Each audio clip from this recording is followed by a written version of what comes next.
I don't know about you, but I don't really get unboxing videos. Whilst I understand the whole unboxing experience if you've bought something from, like, say, Apple, who are renowned for their unboxing experiences, I understand having that experience yourself, but watching someone else take something out of a box, I don't really get it. Maybe it's just me. Anyway, I've never done one before, and I happen to have a box here, so I thought I'd do one. I'd like to say I'm not sponsored by these people. I've been itching to get my hands on one of these since they were announced, so I've bought this with my own wonga. So let's set to it with a pair of ridiculously oversized haberdashery scissors.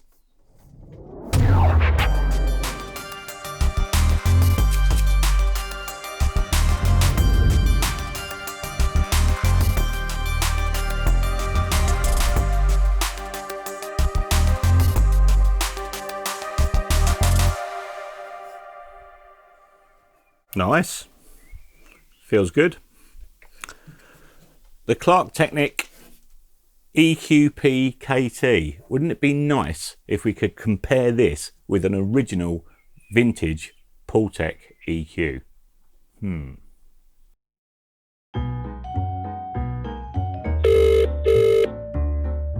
afternoon, FX Rentals. Hello, it's Mark from Cosmic Audio. Hello, Mark. How are you? Oh, I'm good, thanks. How are you? I'm okay, thanks. How can I help today? Have you got a Pultec EQ, please? We have indeed. Although, which one do you want? We've got the EQP-1, EQP-1A, EQP-1A3, EQH2, or MEQ5. EQP-1A, please. Okay, how many would you like? The pair? Okay, I'll get those sent to you today. Brilliant. Cheers, thanks. Speak to you soon. Bye. Bye-bye. Wow. So when you get a box turn up with this logo on it, that's when you know you're in for a pretty special unboxing experience.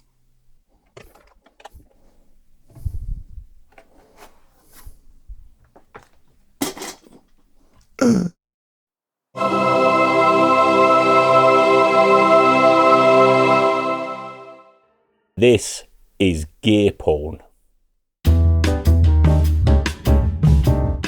There are few devices in the audio world as revered as the Pultec EQ, and for good reason. They have long been thought of as one of those magical devices that just add something that can't quite be defined to your sound.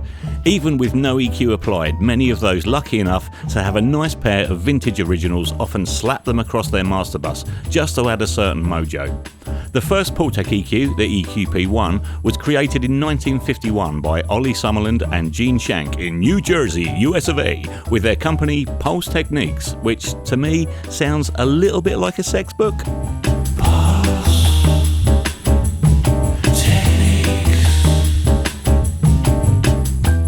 Indeed, anything leaving the doors of the Pulse Techniques factory was gear porn, and the build quality and design unparalleled.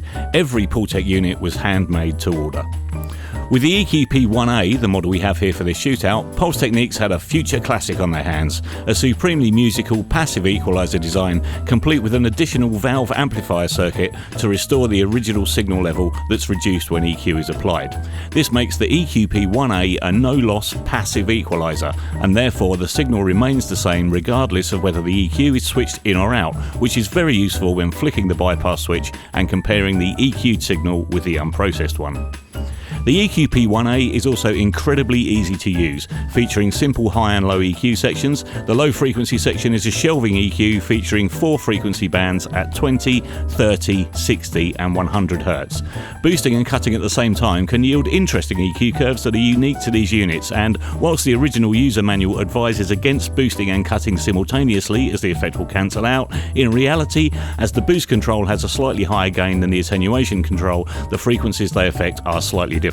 Over the years, this has become known as the low-end trick, and if on a bass drum, for example, you boost and cut 30 Hz simultaneously, the curve created actually gives a boost at around 80 Hz and a gentle scoop at around 200, a very pleasing sound for most low-end instruments. The high end can then, of course, be sweetened by the second section. This features a boost peaking EQ and offers 7 center frequencies at 3, 4, 5, 8, 10, 12 and 16 kHz. The high frequency section can also cut at 5, 10 and 20 kHz, so you can really smoothen out the top end and filter out any harshness. The final control is the bandwidth control. This narrows or broadens the Q of the equalization curve. So for this shootout, we'll be comparing two classic original Pultec EQP-1A units kindly supplied by our dear friends at FX Rentals in London with the budget Klark Teknik EQP-KT modern day clone. An original Pultec model would likely set you back around £10,000 these days, and the EQP-KT comes in at around 200, but does it only sound 2% as good? So as software doesn't feel left out, we'll also be throwing the Waves Pultec plugin into the mix. The track we'll be using you'll be familiar with if you watched our Ultimate 1176 Shootout video, featuring the awesome talents of Chris Boot on drums, Andrew Blowers on bass, Michael Horner on Rhodes piano, James Maltby on guitar, and from Mama's Gun and Young Gun Silver Fox, the wonderful Andy Platts on vocals. So let's get on with it. Okay, so for drums we've got a boost at 60 Hz, about halfway up, attenuation's off, bandwidth set to about halfway. We've got a hefty boost all the way up on 12K and attenuation set to off on that.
So bass end, we've got a boost about halfway up at 100, again bandwidth set to 5, we've got a boost at 3K, we're up to about 8 on that. Now the Pultec, as we've said, is you have to boost it a bit more in the top end than you do the Klark Teknik unit, whether that's something to do with the age of the unit or not. The second one, the one below, you don't have to boost it quite as much, so they vary slightly with age. So we're looking quite aggressive on the boost in the top end, but it's not actually as extreme as it doesn't sound as extreme as it looks. Again, we've tried to match it as closely sonically as we can with the KT unit. So we've got a boost at 100 Hz, boost at 3K. Let's have a listen to the bass.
So on the guitar, we've got a slight attenuation at 30 Hz just to take off some low end rumble. I've set the bandwidth to 3.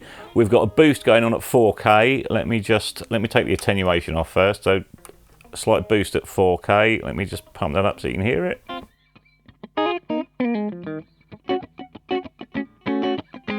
So that's bringing out a nice bit of mid-range. And then if we attenuate at 20K, you hear that harshness in the top end. It just rolls off that harshness nicely and we end up with a nice warm tone. So that's our guitar setting.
Okay, so the Rhodes, I've boosted nothing in the low end, little bit of attenuation just at 20 Hertz. You can just hear what that's doing, it's taking a tiny bit of the low end off.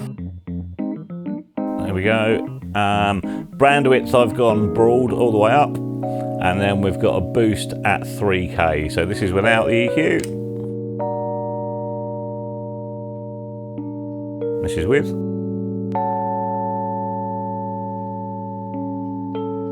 Without.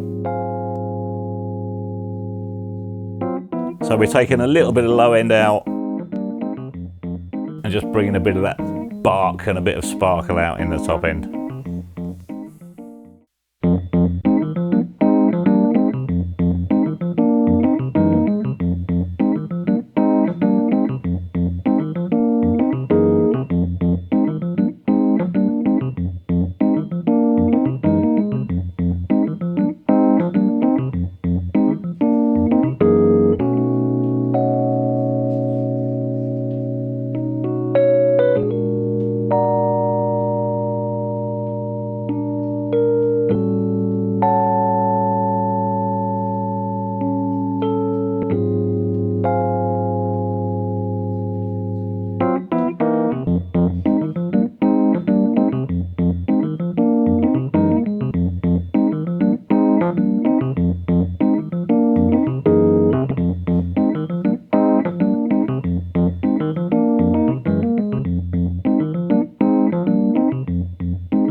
So on Andy's vocal, boost in the low end is set to 0.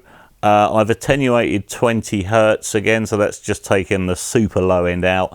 Bandwidth is set high up to its maximum broad setting on 10. We've given a boost at 10K in the vocal, and I've just attenuated 20K just up to 2, just to take a bit of that sort of super top end harshness out.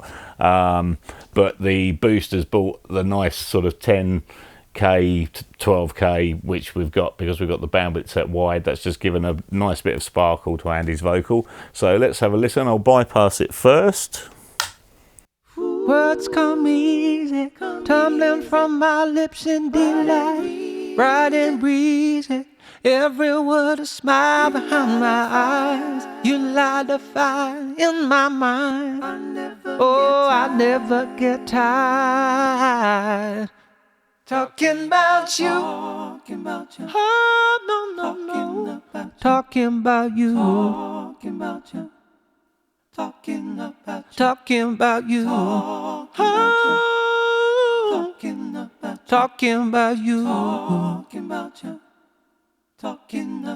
you. So we've tried to match that as closely as possible on the Klark Teknik. This is without. Every word a smile behind my eyes. You light a fire And in in. my mind. I never get tired. Talking about you. Oh, no. Talking about you. Talking about you. Talking about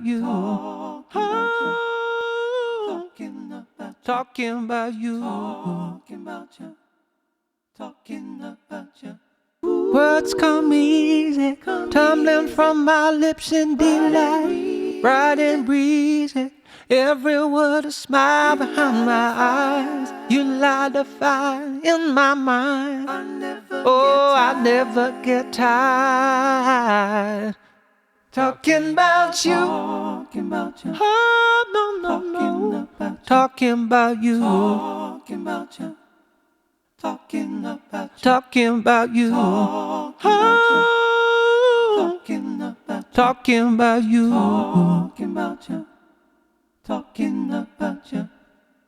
So I have to say that was one of the most interesting comparisons I've done for sure. I've always been a massive fan of the Pultec EQ sound, and to have two of the original units in the studio has been an absolute pleasure. There's just something special about grabbing those big old Bakelite knobs who are Mrs.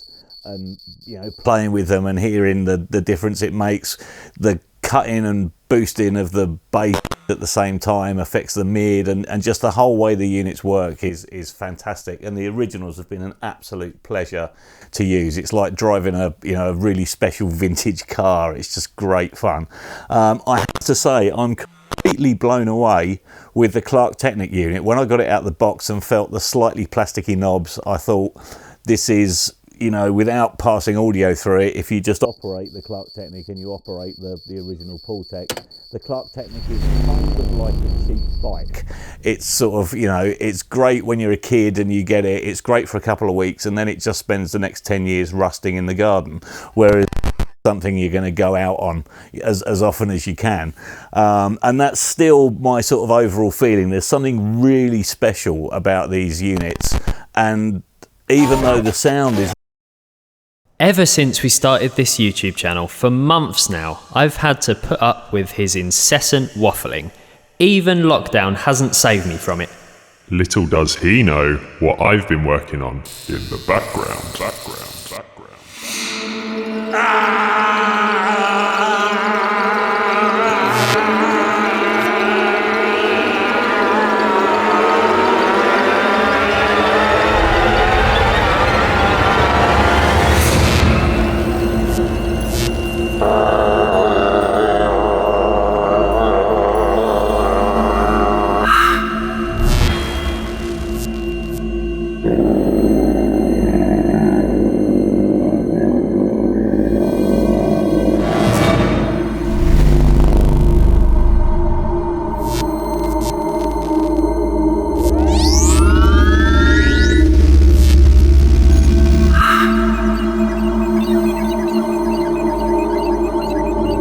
System ready.